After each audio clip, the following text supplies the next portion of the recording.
This is a short review of telemetry parameters.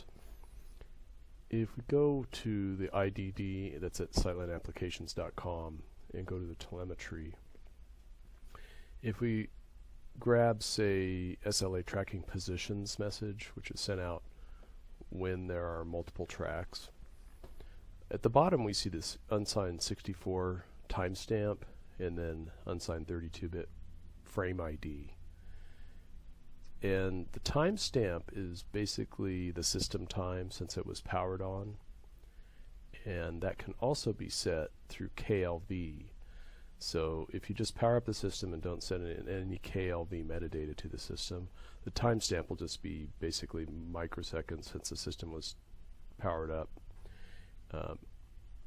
If you do send KLV metadata, that will update the system time to be the current time that's set in UTC through the KLV metadata, and then that'll reflect the actual time.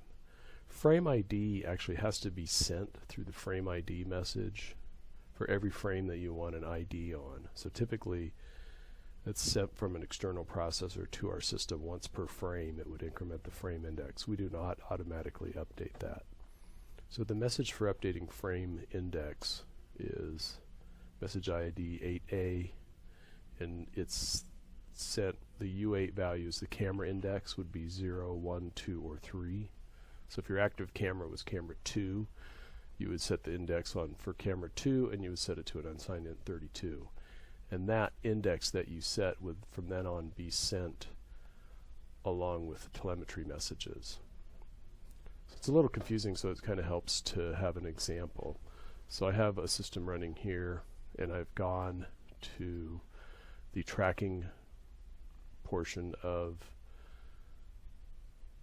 Panel Plus, and I hit Show Telemetry, and you can see I've made a call with Set Coordinate Reporting Mode, and the relevant parameter is, let's see, my camera 2 is a commanded camera. I've got an 06 here, which means I'm going to be displaying tracking position and tracking positions.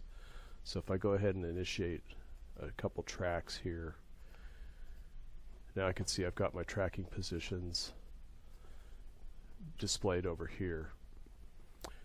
If I select Include Auxiliary, you'll notice down here I call Set Coordinate Reporting Mode, and instead of just an 06, which is for tracking position and tracking positions, I've added this 80 hex value, and that includes the auxiliary.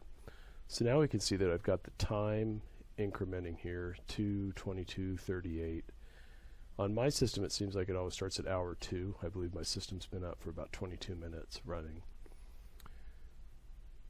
The index, you notice it's not updating. I can simulate that here if I go over to Config, Simulate Auxiliary Telemetry. That's going to start a timer that's going to update the frame index, I believe, about once a second. Well, it looks like a little more than that. So we can see when I select that, now I'm doing this SetFrameIndex all the time over here, and my frame index is incrementing. So Panel Plus is sending the system a frame index, and then when the system generates telemetry packets for the tracks, it returns that frame index. So the next thing I'll show is if I go, let me go ahead and stop the Simulate Auxiliary. If I go up to Configure KLV Setup, we also have a Simulate Data for KLV metadata, and that will set everything, including UTC time over here. So now what should have happened is that if I go back and look at my telemetry window, now I can see that the time is updated to 6:08, and right now on the bottom of my screen it's 6:08 p.m. So this kind of shows that it's either powered up time or KLV time if you actually set the KLV time.